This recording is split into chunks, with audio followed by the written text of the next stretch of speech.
Assalamualaikum warahmatullahi wabarakatuh. Hai, hari ini kita bertemu lagi dalam kelas online UPKK. Okey, hari ini anda bersama dengan saya Ustazah Anis Malihah daripada merupakan guru UPKK di Hati Murni Setiawangsa. Jadi, hari ini Ustazah akan ceritakan ataupun kita ulang kaji ataupun kita belajar, kita tengok balik sejarah Rasulullah SAW dalam subjek sirah. Ya, hari ini Ustazah Anis nak kita sama-sama dengar tentang subjek sirah. Okay, subjek sirah ni merupakan sejarah Nabi Muhammad SAW. Okey, untuk subjek sirah hari ini, dalam subjek sirah tajuk yang terakhir dalam subjek sirah tahun 5, iaitu tajuk kewafatan Nabi Muhammad SAW. Okey, tajuk yang terakhir dalam buku teks Kafa di wilayah, iaitu tajuk yang terakhir adalah kewafatan Nabi Muhammad SAW. Okey, tajuk yang terakhir sirah Nabi untuk subjek tahun 5. Okey, sebelum kita teruskan pembelajaran kita pada malam ini, malam ya. Sebab tu Ustazah pakai telekung ni. Ni telekung sebenarnya telekung yang dihadiahkan oleh pelajar Ustazah tahun lepas. Okey, Akil Faruqi. Terima kasih Akil Faruqi kerana menghadiahkan Ustazah telekung yang sangat best ni. Okey, so malam ni Ustazah ambil mood lepas isyak sebelum lepas maghrib, sebelum isyak. So pukul 8 malam ya, kita start kelas online PKK pada pukul 8 malam sehingga 8.30 ataupun 8.45 insya-Allah. So malam ni tajuk sirah kita adalah kewafatan Nabi Muhammad SAW. Okey, sebelum kita mulakan pembelajaran kita pada malam ni, marilah sama-sama kita membacakan doa belajar, iaitu doa penerang hati. Bismillahirrahmanirrahim.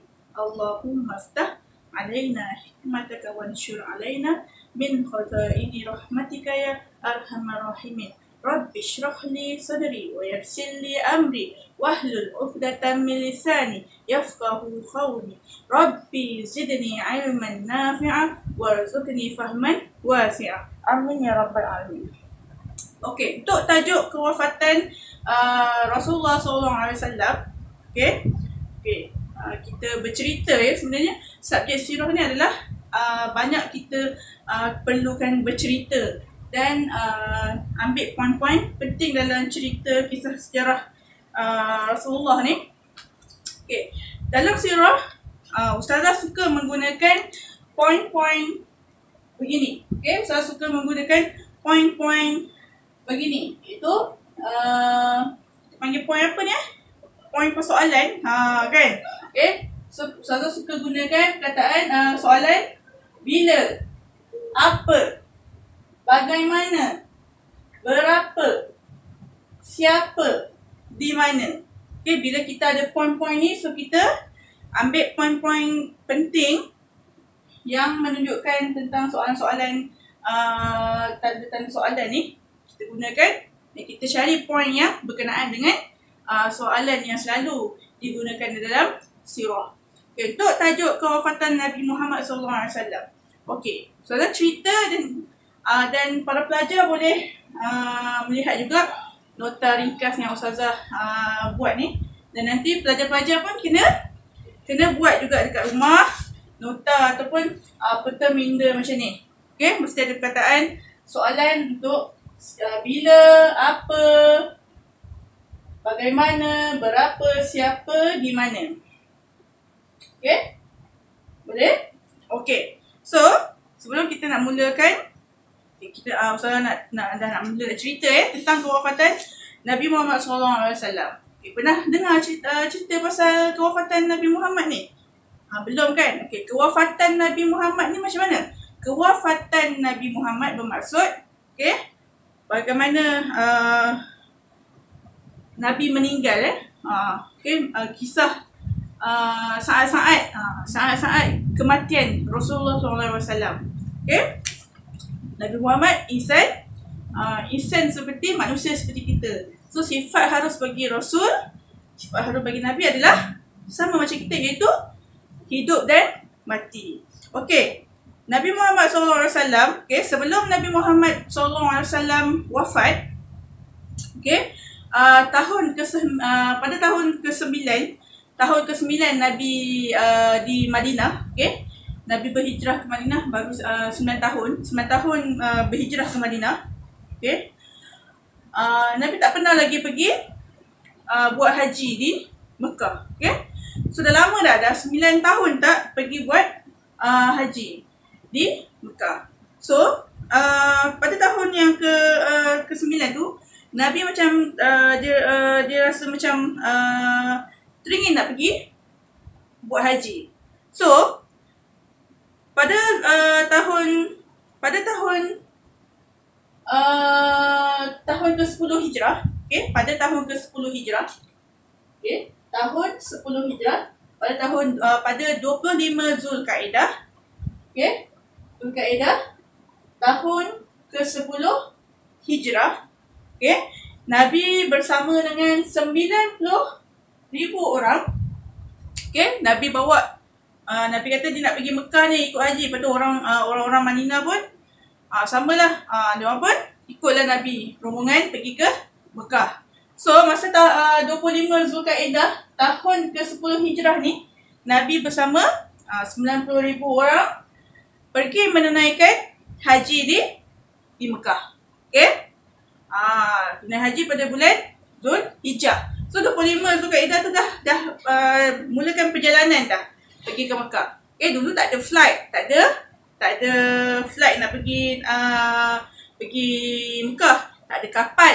So Nabi terpaksa naik unta. Okay, so perjalanan tu jauh lah. So 25 yang bulan tu dah start dah berjalan dengan rombongan umat Islam yang lain pergi ke Mekah untuk menunaikan haji.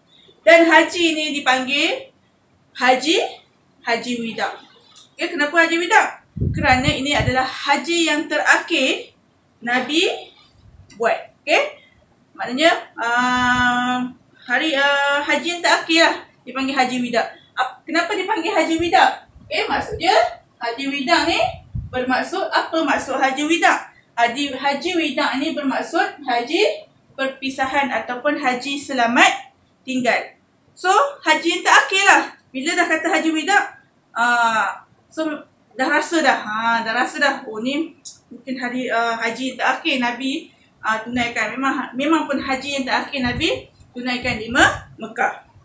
So 25 Zulkaidah tahun ke-10 Hijrah, Nabi bersama 90,000 orang tunaikan haji di Mekah. Mereka pergi ke Mekah. Okey. Tadi saya dah bagi tahu kan, Haji Wida tu bermaksud haji perpisahan ataupun haji selamat tinggal. Okey.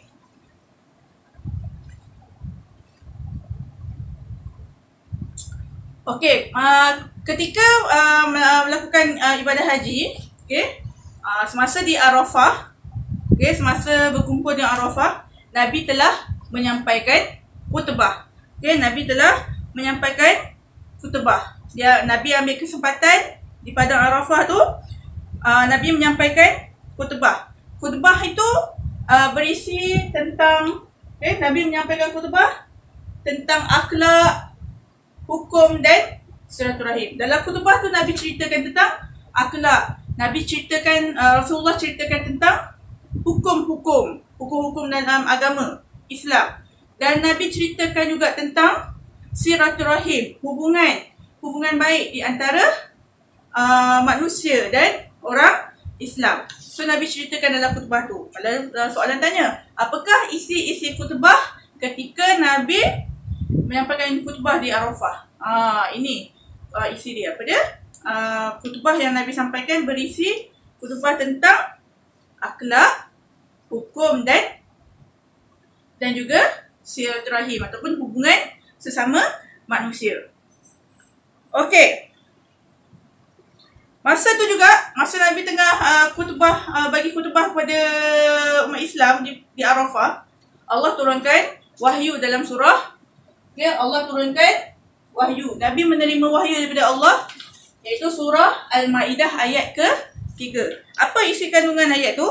Okay, Allah bersabda. Okay, Allah bersabda. Allah berfirman. Minta maaf ya. Allah berfirman dalam surah Al-Ma'idah ayat 3. Apa isi kandungannya? Pada hari ini telah aku sempurnakan bagi kamu agama kamu dan telah aku cukupkan kepada kamu nikmatku dan aku telah redha Islam ini menjadi agama bagimu. Maknanya itu adalah pesanan terakhir. Maknanya wahyu tu Allah sampaikan kepada Nabi Muhammad nak bagi tahu. Maknanya Nabi ni dah sampai dah ke di hujung dakwah dia, di hujung perjalanan Nabi untuk menyampaikan dakwah kepada umat Islam. Nabi dah sempurnakan dah agama. Nabi dah sempurnakan sempurnakan akhlak-akhlak umat Islam. Sebab Nabi ni diutuskan oleh Allah untuk menyempurnakan akhlak manusia. So, bila Allah turunkan wahyu dalam surah Al-Ma'idah ayat ke-3, maknanya itu tanda-tanda Nabi Muhammad tu dah nak wafat dah. Okay? So, masa Nabi menyampaikan khutbah tu, Nabi juga berpesan, okay, dalam khutbah tu. Apa isi dalam khutbah tu? Okay? Isi-isinya adalah antara amanah terakhir yang Nabi sampaikan kepada umat Islam. Yang pertama, jangan riba. Jangan makan riba. Okay, jangan lakukan riba. Okay, tak nak. Riba tak nak. Okay, yang kedua, jangan tuntut bela kematian seseorang. Maknanya, bila ada ahli keluarga kita ataupun siapa-siapa yang meninggal, okay, jangan tuntut bela atas kematian dia. Contoh kalau dia meninggal sebab apa-apa, jangan tutup bela. Sebab itu adalah memang syarat dia, hidup akan mati. Dah tiba ajal dia. Maknanya kita tak boleh nak salahkan takdir. Okay. Yang ketiga, amanah. Nabi pesan suruh kita sentiasa menjaga amanah. Amanah kepada hak. Contoh macam anak yatim. Kalau kita ni jadi pemegang amanah untuk anak yatim, kita kena jaga amanah tu betul-betul. Yang keempat, berbaik terhadap wanita. Maknanya buat baik terhadap wanita, berlemah lembut. Sebab wanita ni pada zaman jahiliah, okay, masa Islam tak sampai lagi, wanita ni dibuat macam-macam. Okay, macam hamba, tak ada kelebihan langsung jadi wanita. Tapi bila Nabi Muhammad bawa Islam kepada umat di Mekah masa tu, so wanita ni diangkat. So Nabi pesan, berbaiklah terhadap wanita. Wanita tu siapa? Ustazah, kamu, ibu-ibu kamu, okay? Nenek kamu, kawan-kawan kamu, kakak kamu, adik kamu. Itu semua wanita. So berbuat baiklah kepada wanita. Nabi pesan. Okay, lagi Nabi pesan apa? Jadikan Al-Quran dan sunnah. Jadikan Al-Quran dan sunnah ni sebagai panduan hidup kita. Lagi Nabi kata, jaga agama. Kena jaga agama ni. Jangan bagi orang buat apa-apa yang teruk pada agama. Jangan bagi orang buat benda yang pelik-pelik kepada agama kita. Kena jaga agama kita. Okay, dan yang ketujuh, semua Muslim adalah saudara. Maknanya kita kena bantu sesama Muslim sebab kita ni semua adalah bersaudara. Okay, itu adalah amanah terakhir. Okay, itu adalah amanah. Okay, bila Nabi sampaikan semua tu, so apa reaksi? Okay, bagaimana reaksi sahabat masa dengar amanah daripada khutbah daripada Nabi Muhammad tu? Okay, ada sahabat Nabi yang rasa hiba, macam sedih. Hiba ni macam apa, rasa macam sedih ni, kan? Okay. Lepas tu ada yang rasa bimbang. Kenapa Nabi tiba-tiba bagi khutbah macam ni? Selalu tak bagi pun khutbah macam ni, kan? Okay. Lepas tu rasa apa? Gelisah. Ada yang rasa gembira bila Nabi dah boleh sampaikan. Maknanya Nabi dah sempurnakan agama ni. Maknanya agama Islam dah sempurna. Kalau dulu nak dapatkan Islam tu sangat susah. Tapi bila Nabi dah sampai khutbah macam tu, orang Islam rasa gembira. Agama ni dah disempurnakan oleh Nabi Muhammad. Itu yang rasa gembira. Dan ada juga yang menangis. Siapa? Umar Al-Khattab. Umar Al-Khattab ni dia menangis kenapa?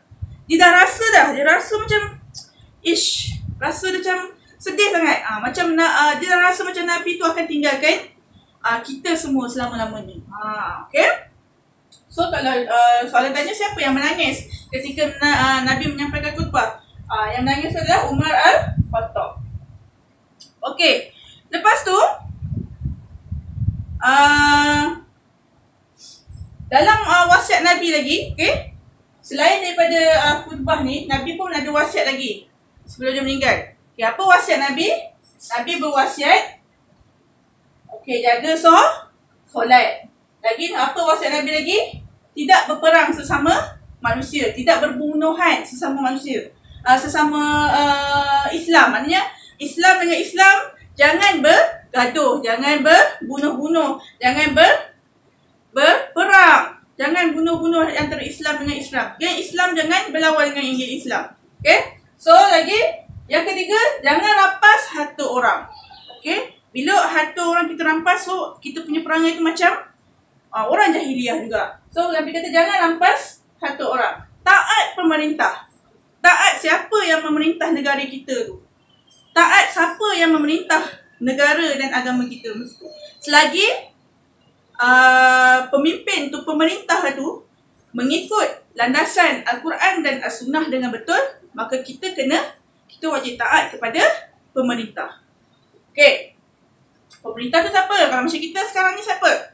Okay. Perdana Menteri itu adalah pemerintah kita yang di Pertuan Agong. Okay. Selagi dia tu berpegang dengan Al-Quran dan Sunnah, kita taat pada mereka. Okay. Yang kelima, berpegang pada Al-Quran dan Sunnah. Apa pun terjadi, kita mesti pegang betul-betul kuat-kuat. Okay, Nabi suruh pegang betul-betul Al-Quran dan Sunnah. Yang lain tak penting. Yang pentingnya Al-Quran dan Sunnah. Selagi kita ada Al-Quran dan Sunnah, kita akan selamat. Okay, yang keenam, tak ada Nabi selepas baginda. Maknanya, Nabi dah wasiat ni. Dah bagi tahu. Maknanya selepas Nabi meninggal, selepas Nabi wafat, takkan ada dah lantikan Nabi. Tak ada dah siapa-siapa yang akan jadi Nabi. Sebab Nabi lah yang Rasulullah SAW lah Rasul yang terakhir. Utusan Allah yang terakhir. Okay? Dah tak ada dah Nabi siapa tu. Kalau ada orang mengaku, di kalangan kita mengaku, aku Nabi, kau kena ikut aku. No. Tak ada dah Nabi selepas kewafatan Nabi. Okay? Okay. Itu adalah wasiat Nabi Muhammad SAW. Okay. Rentetan sebelum Nabi meninggal. Okay. Nabi meninggal bukan meninggal terus terkejut. Okay. Sebenarnya Nabi, sebelum Nabi wafat, Nabi ada sakit. Dia macam demam. Okay. Nabi demam. Masa dia demam ni, dia mula demam mula sakit pada bulan Safar. Hujung bulan Safar. Okay. Hujung bulan Safar, Nabi dah rasa sakit. Hujung bulan Safar tahun 11 Hijrah. Okay, selepas Haji Wida. Tahun selepas Haji Wida. Maknanya hujung tahun tu, sebelum hujung tahun ke-10 Hijrah tu, Nabi pergi buat Haji Wida. Tahun selepas tu, okay, bulan Safar. Maknanya awal tahun jugalah. Okay, awal tahun ke-11 Nabi dah mula sakit. Nabi demam. Demam on off. Okay. Demam, lepas tu okey. Bila okey, Nabi keluar jumpa dengan sahabat-sahabat, pergi solat berjemaah di masjid. Okay. Bila Nabi sihat, Nabi keluar. Bila sakit, Nabi lepas tu Nabi sakit balik, demam balik. Okay. Bila Nabi rasa macam okey, sihat, Nabi pergi solat di masjid. Lepas tu Nabi dah macam bila dia dah sihat sikit, tapi Nabi masih belum sihat daripada demam sebetulnya, Nabi minta masa semayang di masjid, masa solat berjemaah di masjid, Nabi minta Abu Bakar As-Siddiq menjadi imam. Okay? Bukan jadi imam je, Nabi minta juga Abu Bakar As-Siddiq untuk uruskan urusan-urusan agama. Maknanya sama ni, bila Nabi ada sihat, yang jadi imam siapa? Nabi Muhammad SAW. Okay, bila Nabi sakit, Nabi dah turunkan mandat dia. Nabi minta Abu Bakar As-Siddiq menjadi imam untuk solat berjemaah di masjid. Dan Nabi minta juga Abu Bakar untuk uruskan urusan-urusan negara. Okey. So bila Nabi sakit, lepas tu Nabi okey dah, Nabi keluar pergi solat berjemaah di masjid. Nabi ajak juga orang suruhan dia, teman dia. Okey, Nabi ajak Abu Muwaihibah ni, orang suruhan Nabi. Macam pembantu lah kan. Teman Nabi pergi melawat ke tanah perkuburan tanah perkuburan Baqi' dan para syuhada. Nabi pergi melawat, doakan ahli-ahli Baqi'. Nabi pergi mendoakan lagi, melawat dan mendoakan asy-syahidah. Tu masa Nabi, walaupun Nabi masih lagi belum recover betul-betul kan. Okay. Lepas tu Nabi sakit semula. Nabi demam lagi. So bila Nabi demam tu, Nabi berada di rumah siapa? Okay. Di samping tu, bila masa Nabi dah sihat sikit, Nabi pergi juga rumah isteri-isteri dia, Hafsah apa semua tu kan. So masa Nabi sakit tu, Nabi berada di rumah siapa? Nabi berada di rumah Sayyidatina Aisyah, isteri yang paling muda kan. Rumah Sayyidatina Aisyah di mana? Di Madinah, dekat dengan Masjid An-Nabawi. Okey. Lepas tu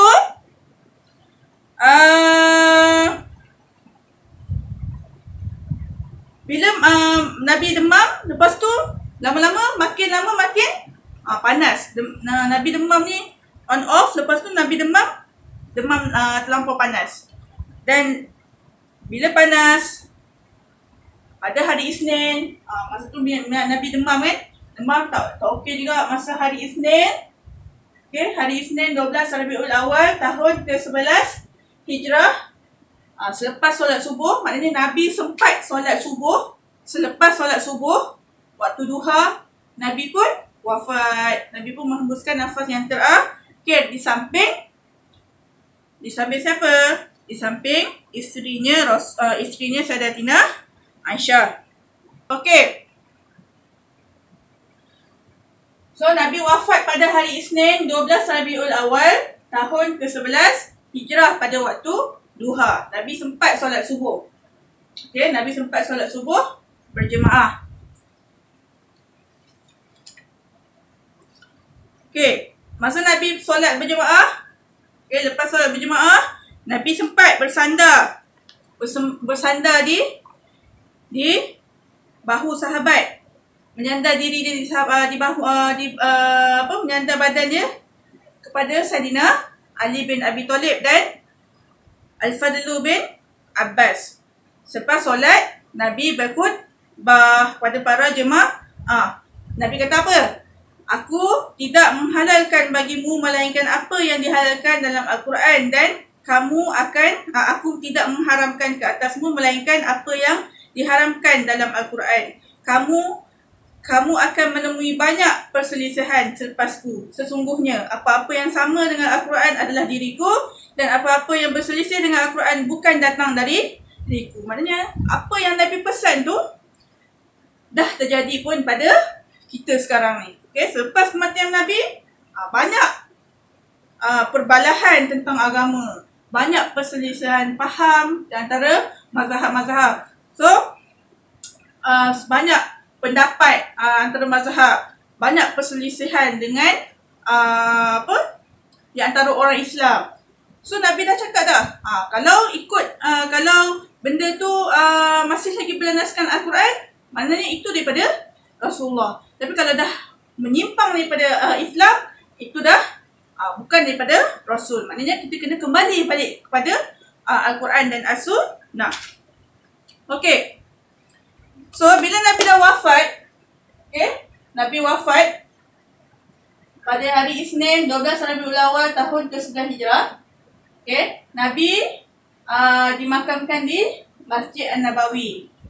Rumah Nabi bersebelahan dengan Masjid An-Nabawi. So Nabi dimakamkan di Masjid An-Nabawi. Bila Nabi dah wafat, so para sahabat orang Islam ni pun dah tertanya-tanya, siapa yang nak menggantikan Nabi Muhammad? Siapa yang nak menggantikan kepimpinan Nabi Muhammad? Siapa yang nak jadi pemimpin? Okey? So bila sebab Nabi tak bagi tahu, okey. Bila aku ni wafat, dia ni jadi pemimpin contoh kan, kita bagi wasiat kan. Tak, Nabi tak bagi tahu pun. So bila tak bagi tahu, orang tanya, orang Islam pun tanya.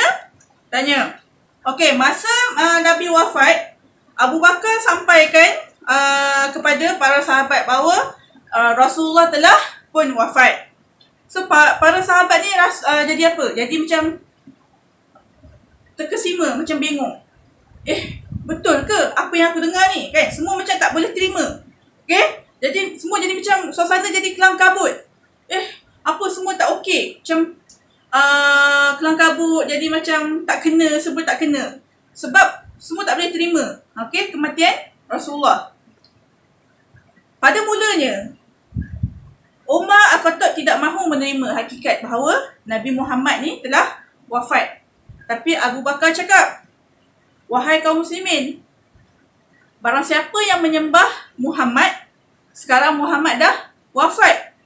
Siapa yang menyembah Allah, Allah Maha hidup dan tidak mati. Lalu beliau terus kata, okey, maknanya Abu Bakar mengingatkan balik kepada umat Islam. Kalau diorang ni kalau umat Islam menyembah Muhammad, Muhammad akan meninggal. So bila Nabi Muhammad meninggal, kita pun tak nak buat apa yang Nabi Muhammad dah ajarkan kepada kita.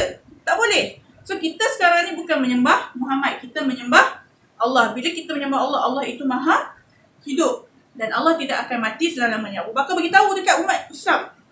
So barulah lepas tu barulah umat Islam menerima, dan Sayyidina Umar Al-Khattab pun menerima apa yang Abu Bakar katakan.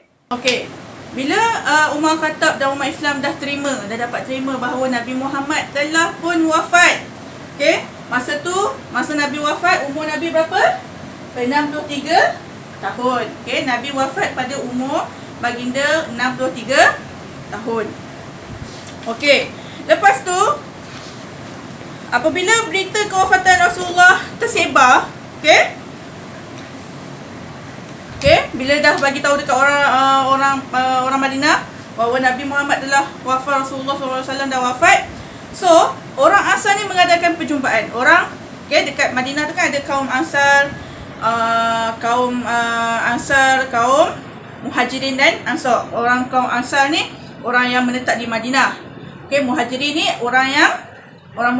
orang yang ikut Nabi daripada Mekah berhijrah ke Madinah. Itu maksud Muhajirin dan Ansar. Orang Ansar ni orang yang kaum terbesar di Madinah, iaitu kaum Aus dan Khazraj. Kaum Aus dan Khazraj jadi kaum Ansar. Diorang ni jadi kaum Ansar, maknanya orang yang asal di situ, Ansar, orang yang asal di Madinah. Berbanding dengan dan kaum Muhajirin adalah orang Islam yang ikut Nabi berhijrah daripada Mekah ke Madinah, dia menjadi orang Muhajirin. So orang Ansar ni dengan geng-geng dia pergi berjumpa, buat meeting. Lepas tu orang Muhajirin pun buat perjumpaan juga, nak meeting ni. Dan bila Umar dengar diorang ni berkumpul-kumpul ni, Umar pun jumpa dengan Abu Bakar dan Abu Ubaidah Al-Jarrah untuk pergi ke tempat perbincangan tu juga. Nak tengok apa benda diorang nak bincang kan. So bila semua dah berkumpul dekat sana, orang Ansar mencadangkan Sa'ad dilantik. Sa'ad ni nama pemimpin Sa'ad bin Abi dilantik menjadi pemimpin menjadi khalifah selepas kewafatan Nabi. Tapi orang Muhajirin tak setuju. Sebab tu adalah orang Ansar. Orang Muhajirin tak setuju. Lepas tu Umar pun marah. Sebab dia marah bila dia orang ni berbalah. Tak setuju dia ni lantik daripada kaum dia. Muhajirin tak setuju. Ansar ni nak lantik orang daripada kaum dia orang. So Umar ni marah. Umar ni kan seorang yang pemarah, bengis. So Umar ni marah sebab dia nak leraikan perdebatan tu. So Abu Bakar pun menahan keadaan tu dengan membaca beberapa potongan hadis. Abu Bakar nak leraikan pergaduhan tu, perbalahan tu, Abu Bakar pun bacakan hadis Nabi. Okay, Nabi pernah menyampaikan hadis tu kan. Okay, apa hadis tu? Okay, Rasulullah bersabda, kepimpinan itu ada di tangan Quraisy. Maknanya, kepimpinan Nabi Muhammad tu mestilah diwarisi oleh waris dia. Okay, waris dia ialah Nabi ni kan daripada keturunan Arab Quraisy. So yang nak gantikan Nabi mestilah daripada Arab Quraisy juga. Okay, selepas tu Nabi Abu Bakar terangkan lagi hadis tu. Didahulukan Quraisy. Okay, dahulukan Quraisy dan jangan kamu mendahuluinya. Maknanya kena bagi pemimpin tu daripada kalangan orang Quraisy, Arab Quraisy. Tak boleh daripada kalangan orang lain. Okay? Sebab Nabi dah pesan, Abu Bakar tambah lagi pesanan dia. Jika terpilih khalifah daripada kaum Ansar, dan iaitu kaum Ansar ni kaum Aus dan Khazraj, nescaya kelak akan berlaku apa? Tragedi berterusan antara keduanya. Sebab dulu kaum Aus dan Khazraj ni, diorang ni tak ngam. Okay? Kaum Aus dan Khazraj ni diorang tak ngam. Bila Nabi datang ke Madinah, Nabi satukan kaum Aus dan Khazraj ni jadi satu kaum, iaitu kaum Ansar. So bila diorang kalau diorang ni memimpin, Abu Bakar takut nanti Nabi Muhammad pun takut, dah risau, dah tahu kan.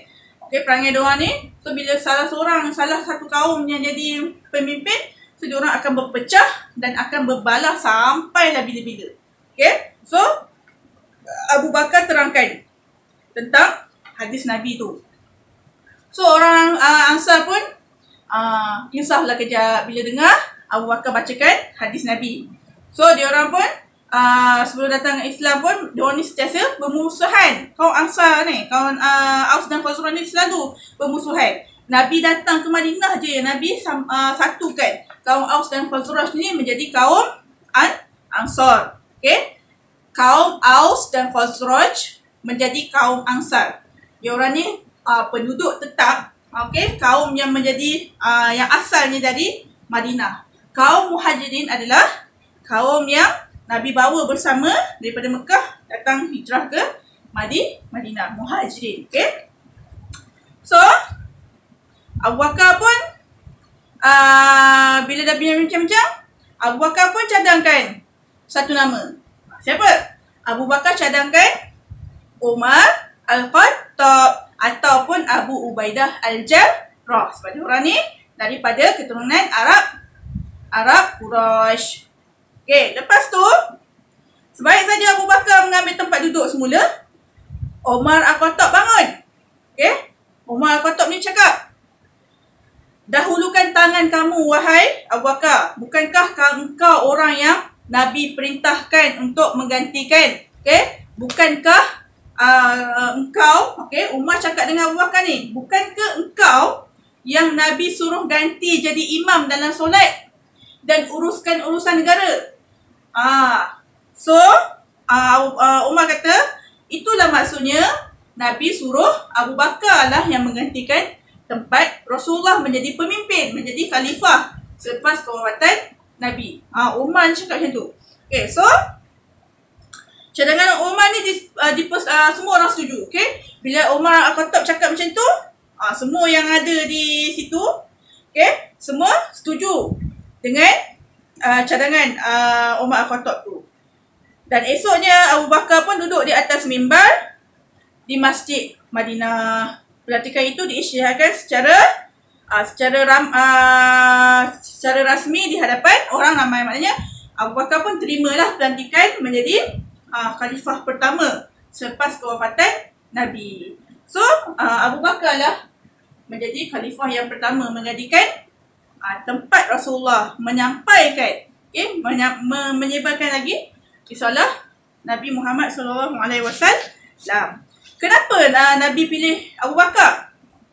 Apa ciri-ciri Abu Bakar ni? Okey, saya ceritakan ciri-ciri Abu Bakar As-Siddiq ni secara ringkas. Okey, Kenapa Abu Bakar layak menjadi Khulafa Ar-Rasyidin yang pertama, menjadi khalifah yang pertama untuk mentadbir umat Islam pada ketika itu selepas Nabi Muhammad wafat? Kenapa? Okay, pertama, Abu Bakar adalah lelaki pertama yang memeluk Islam.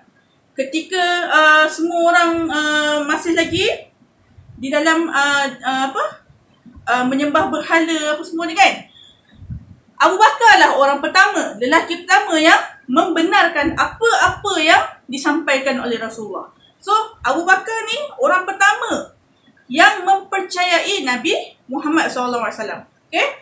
Abu Bakar ni lah orang pertama yang membenarkan apa-apa sahaja yang Nabi katakan. So, dia memang layak. Sebab dia lah yang paling dipercayai oleh Rasulullah. Sebab itulah diberi gelaran As-Siddiq, membenarkan. Lelaki pertama yang menyahut seruan Rasulullah. Bila Rasulullah sampaikan wahyu yang diturunkan oleh Allah, dia adalah lelaki pertama yang menerima dengan hati yang terbuka. Okey. Lagi kelebihan Abu Bakar, sangat dipercayai. Maknanya Abu Bakar ni lah orang yang sangat dipercayai. Masa Nabi nak berhijrah ke Madinah pun, siapa yang teman Rasulullah di dalam Gua Sur? Siapa? Abu Bakar juga. Okey, lepas tu Abu Bakar ni pun ada pengalaman, dia paling tua. Okey, di kalangan sahabat Nabi ni, Abu Bakar ni lah yang paling tua. So dia berpengalaman dalam memimpin. Dia banyak ikut Nabi ke mana saja. Okey, Rasulullah menjadi ketua rombongan haji ke Mekah. Masa pergi rombongan ke Mekah, okey, masa rombongan nak pergi buat haji wida tu, Abu Bakar dilantik sebagai ketua dan menjadi imam solat Jumaat semasa Rasulullah sakit. Bila Rasulullah sakit, Abu Bakar lah yang menggantikan tempat Rasulullah. Sahabat Nabi yang paling tua umur dia, yang paling disayangi oleh Nabi. Abu Bakar ni lah sahabat Nabi yang paling rapat dengan Nabi. Sebab itulah dia orang pertama yang menggantikan tempat Rasulullah sallallahu alaihi wasallam. Okey, selain tu, apa lagi sifat Abu Bakar ni? Dia seorang ahli perniagaan yang berjaya. Okey, Abu Bakar ni dia kaya tau. Abu Bakar ni dia seorang sahabat Nabi yang sangat kaya, harta dia banyak. Tapi semua harta Abu Bakar ni, Abu Bakar infakkan, berikan kepada Nabi Muhammad untuk urusan dakwah. Semua kekayaan ni dia bagi kepada Islam. Siapa nak bagi macam tu? Kalau kita ada tak? Tak ada kan? Susah. Tak, maknanya Abu Bakar ni seorang yang sangat pemurah. Okey, lepas tu lagi apa? Anak Abu Bakar pun Abu Bakar bagi jadi isteri kepada Rasulullah. Punyalah dia sayang dekat Rasulullah ni. Dia nak juga ada darah daging dia, ada kena-mengena dengan Nabi Muhammad SAW. So, Aisyah binti Abu Bakar tu menjadi isteri kepada Nabi. Dan maknanya Nabi Muhammad ni adalah menantu kepada Abu Bakar As-Siddiq. Okay. Lepas tu, Abu Bakar ni tidak pernah menyembah berhala.